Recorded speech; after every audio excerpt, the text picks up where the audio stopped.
Hello everyone.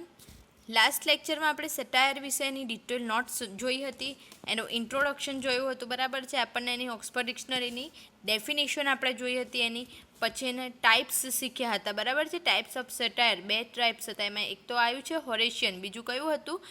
જુવેનેલિયન સટાયર, બરાબર, કે જુવેનલના નામ પરથી જુવેનેલિયન સટાયર બહાર પડ્યું હતું, બરાબર છે. એક પ્રકાર હતો, બરાબર છે. પછી એના વિશે આપણે ડિટેલમાં ભણ્યા. પછી અમુક રાઇટર્સ જે હતા, સટાયરિસ્ટ હતા, એમના અમુક મેજર સટાયરિસ્ટ વર્ક જોયા, બરાબર છે. અમુક સેટાયરની કેરેક્ટરિસ્ટિક્સ જોઈ કે કેવા પ્રકારના સેટાયર હોય છે, રાઈટ. અલગ અલગ વસ્તુ જોયા. પછી મેજર સટાયરિસ્ટ આપણે જોયા, બરાબર છે, કે જેમ કે ડ્રાયડન, એલેક્ઝાન્ડર પોપ, જોનાથન સ્વિફ્ટ, આ બધા સટાયરિસ્ટ પણ જોયા અને એમના વર્ક પણ જોયા હતા લાસ્ટ લેક્ચરમાં, બરાબર છે. તો હવે આ જે આપણે શોર્ટમાં ભણ્યા હતા મેજર સટાયરિસ્ટ, બરાબર છે, જસ્ટ એમના નામ અને એના વર્ક જોયા હતા. તો હવે એમને આપણે ડિટેલમાં ભણવાના છે, બરાબર છે. અત્યાર સુધી ગઈકાલ સુધી કયા આપણે શું શીખ્યા? તો જ્હોન ડ્રાયડન, તો ભાઈ એમના એપ્સોલોન and Achitophel is a સેટાયરિકલ work. પણ હવે ડિટેલમાં ભણવાનું છે કે જ્હોન ડ્રાયડન એ ડોમિનન્ટ સેટાયરિસ્ટ છે હિસ્ટ્રી ઓફ ઇંગ્લિશ લિટરેચરના. He was well known satirist, બરાબર. વેલ નોન સેટાયરિસ્ટ એટલે કે ખૂબ જ જાણીતા સેટાયરિસ્ટ હતા. His Absalom and Achitophel is most of his work it is more ironical. એમનો એપ્સેલોમ અને એકિટોફેલ છે એમના બધા વર્કમાં સૌથી વધારે આયરોનિકલ પણ છે અને હિસ્ટોરિકલ પણ છે. ઇન ધીસ વર્ક, આ વર્કમાં હી ડિસ્ક્રાઇબ ચાર્લ્સ સેકન્ડને એમને ડિસ્ક્રાઇબ કરેલું છે. This work of art is best example of modern આર્ટનું બેસ્ટ એક્ઝામ્પલ છે. His best other chief satirical works are, એમના બીજા ચીફ સેટારિકલ વર્ક કયા છે? તો એ જોઈએ તો Mac Flecknoe, the medal, the hind and the panthers, બરાબર છે. આ એમના એપ્સોલોમ અને એકિટોફેલ સિવાયના મેજર વર્ક છે. Alexander Pope was one of the great poet in the 18th century. 18મી સદીના ગ્રેટ પોએટ હતા.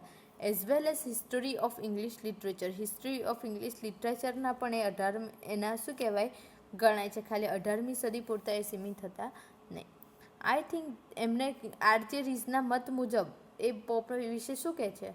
તો I think the importance of a satire must depend largely upon the importance of what is being satirist. કે આરજે રીઝના મત મુજબ કે સટાયરનું મહત્ત્વ એ સટાયરિસ્ટ પર વધારે ડિપેન્ડ થયેલું છે, કે ભાઈ સટાયરિસ્ટ કેવા પ્રકારના છે એના પર સટાયર બને છે.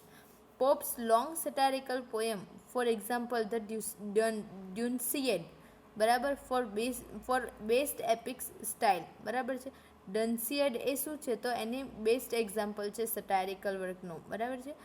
અકોર્ડિંગ ટુ આર્જેરીસ, એના મત મુજબ, in short, when we think of Pope as a great satirist, જ્યારે આપણે પોપને ગ્રેટ સેટાયરિસ્ટ તરીકે વિચારીએ છીએ ત્યારે his literary skill, his technical mystery rather than his immortal purpose, કે આ બધું એની લિટરરી સ્કિલ જો એની ટેકનિકલ માસ્ટરી જુઓ તમે, બરાબર છે, બધું જ એ શું છે એના મોરલ પર્પસ કરતાં વધારે છે.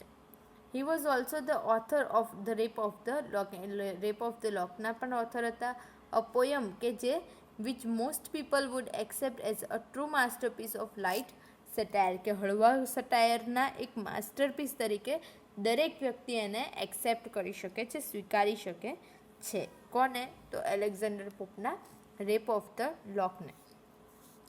થર્ડ છે જોનાથન સ્વિફ્ટ. તો Jonathan Swift was leading writer in the 80th century. 18મી સદીના લીડિંગ રાઇટર હતા. He was a friend of Pope according to આર્જેરીસ, એ પોપના ફ્રેન્ડ હતા અને આર્જેરીસના મત મુજબ Swift satirical writing, whether in prose or in verse, is inspired by what seems to be a general hatred of mankind. કે જોનાથન સ્વિફ્ટના સટાયર્સ કેવા હતા? તો રાઇટિંગ એટલે કે લખતી વખતે ભલે વર્સ હોય અથવા તો પ્રોઝ હોય, એટલે કે ગદ્ય હોય કે પદ્ય હોય, કંઈ વાંધો નથી. તો એ શેના દ્વારા ઇન્સ્પાયર થયેલા હતા? તો જનરલ હેટર્ડ ઓફ મેનકાઇન્ડ, એટલે કે માનવજાત છે એને જે સામાન્ય નફરત છે, બરાબર છે, જે વસ્તુ એને જે લોકો હેટ કરે છે એનાથી ઇન્સ્પાયર થઈને એને સમાજને રિલેટેડ સટાયર લખેલા હતા. Swift's Gulliver's Travels is the most famous of all satires, કે બધા સટાયરમાંથી ગુલિવર્સ ટ્રાવેલ્સ એ શું છે? તો બેસ્ટ સટાયર છે એનું. In this captain ગુલિવર્સ story ease of 4 વોયાગ. આમાં શું દર્શાવ્યું છે? તો ગુલિવર નામનું એક કેરેક્ટર છે, બરાબર છે. એ કેરેક્ટર છે એ 4 અલગ અલગ વોયાગ એટલે કે યાત્રાઓ, 4 અલગ અલગ યાત્રાઓ કરવા જાય છે. ક્યાં ક્યાં જાય છે? તો Lilliput, Brobdingnag, Laputa and 4th one is the land of the Houyhnhnms. આ 4 જગ્યાએ અલગ અલગ યાત્રા કરવા એ જાય છે અને એના જે વર્ણન છે એમાં કરેલું છે, યાત્રાનું એનું વર્ણન ગુલિવર્સ ટ્રાવેલમાં કરેલું છે. It is one of the best piece of irony, એટલે આયરની એટલે કટાક્ષ જે કહેવાય એનું બેસ્ટ પીસ છે. અકોર્ડિંગ ટુ આર્જેરીસના મત મુજબ the character of Gulliver himself is one of the Swift's cleverest invention. કે ગુલિવર પોતે કેરેક્ટરનું નામ છે, બરાબર છે. તો એ પોતે જ શું છે? સ્વિફ્ટનો એક ક્લેવરેસ્ટ એટલે બહુ સારું સર્જન, ઇન્વેન્શન એટલે કે શોધ, સર્જન કહી શકાય, બરાબર. તો છે કે ગુલિવર પોતે જ બેસ્ટ એક્ઝામ્પલ છે જોનાથન સ્વિફ્ટના સટાયર. નેક્સ્ટ છે થોમસ લવ પીકોક, બરાબર છે. TL પીકોક, આપણે નામ સાંભળેલું હશે. Thomas Love Peacock was one of the key figure in 19th century. 19મી સદીના એક મહાન વ્યક્તિ હતા. He was follower of Chaucer and Swift. Chaucer અને સ્વિફ્ટને એ ફોલો કરતા હતા, બરાબર. અકોર્ડિંગ ટુ આર્જેરીસના મત મુજબ no one would claim that Peacock is one of the great names of English literature. કે ભાઈ કોઈ આર્જેરીસના મત મુજબ કે કોઈ ઇંગ્લિશ લિટરેચરના મહાન નામોમાં પીકોકનું નામ લેશે નહીં. But he was an original and entertaining writer. પણ એ એકચ્યુઅલમાં સાચા અને એન્ટરટેનિંગ એટલે કે મનોરંજક રાઇટર હતા. Particularly important as the satirist of the English romantic period. કે ઇંગ્લિશ રોમેન્ટિક પીરિયડના સટાયરિસ્ટ તરીકે એ બહુ મહત્ત્વના વ્યક્તિ હતા. Peacock wrote his satire in the form of novel ફોર્મમાં એણે સટાયર લખેલા છે, બરાબર છે.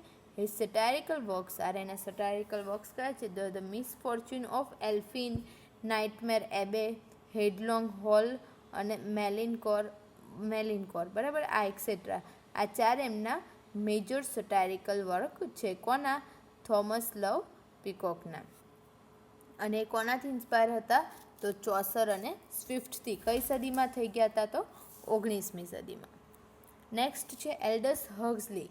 Aldous Huxley was dominant writer in the 20th century. 20મી સદીના એ મહત્ત્વના રાઇટર હતા. Huxley was serious writer and a friend of Peacock. એ સિરિયસ અને પીકોકના ફ્રેન્ડ હતા. થોમસ લવ પીકોકના ફ્રેન્ડ હતા. હિઝ સેટારિકલ વર્ક્સ આર, એના સેટારિકલ વર્ક્સ કયા છે? તો Point Counter Point, Brave New World, આ હક્સલીના ફેમસ છે. Huxley's Brave New World is the most popular of all his books. બધી બુક્સ જે લખી છે એમાંથી બ્રેવ ન્યૂ વર્લ્ડ એ હક્સલીનું શું છે? તો બહુ ફેમસ વર્ક છે એલ્ડસ હક્સલીનું. ઓકે. નેક્સ્ટ છે જ્યોર્જ ઓરવેલ, બરાબર. George Orwell became key figure in the history of satire. એટલે સટાયર એટલે કે કટાક્ષની જે હિસ્ટ્રી હતી એમાં આ જ્યોર્જ ઓરવેલ એ બહુ મહત્ત્વના વ્યક્તિ બની ગયા હતા. Orwell satires about modern society and on human life. George Orwell કોના પર સટાયર કરતા હતા? તો મોડર્ન સોસાયટી, આધુનિક સમાજ અને માનવ જીવન પર એમના સટાયર્સ હતા. His Animal Farm is one of the best satirical work about animal life as well as human. તમે નામ સાંભળ્યું હશે, તમને ભણવામાં આવતું હશે એનિમલ ફાર્મ, બરાબર છે. તો એ કોના દ્વારા લખાયેલું છે? જ્યોર્જ ઓરવેલ દ્વારા. એ બેસ્ટ સટાયરિકલ વર્ક છે. શેના વિશે? તો ઓબ્વિયસલી એનિમલ લાઈફ તો ખરી જ, પણ એની સાથે સાથે હ્યુમન લાઈફ વિશે પણ એમાં સટાયર કરેલા છે. એકોર્ડિંગ ટુ આર્જેરીસના મત મુજબ reading the work of satirist especially of modern satirist like Huxley and Orwell. કે ભાઈ આર્જેરીસના મત મુજબ મોડર્ન સટાયરિસ્ટ જેવા કે હક્સલી અને ઓરવેલના સટાયર વાંચવા એ બહુ સારી બાબત છે, બુદ્ધિવાળી બાબત છે, બરાબર છે. હવે કન્ક્લુઝનમાં કંઈ આપ્યું નથી. તમે લખી શકો કે ભાઈ બધા આ રીતના વ્યવસ્થિત રાઇટર્સ હતા ને દરેક રીતના લખેલું હતું. તો અહીંયા આપણે સટાયરનો પોઈન્ટ પૂરો કરીએ છીએ કે સટાયરમાં આપણે શું શીખ્યા? તો મેજર સટાયરિસ્ટ શીખ્યા, એમના નામ શીખ્યા, એમના એટલે કે એમના વર્ક્સ શીખ્યા આપણે, બરાબર છે. પછી એના પહેલાં ટાઈપ્સ શીખ્યા હતા, હોરેશિયન સટાયર અને જુવેનેલિયન સટાયર. સટાયરની વ્યાખ્યા આપણે જોઈ હતી, બરાબર છે. તો આ બધું થઈને એક સટાયરનો સરસ એવો ક્વેશ્ચન તમે બનાવી શકો છો. ઓકે, સો હવે નેક્સ્ટ ટોપિક આપણે નેક્સ્ટ લેક્ચરમાં લઈશું. Till then, good bye everyone, take care of your self.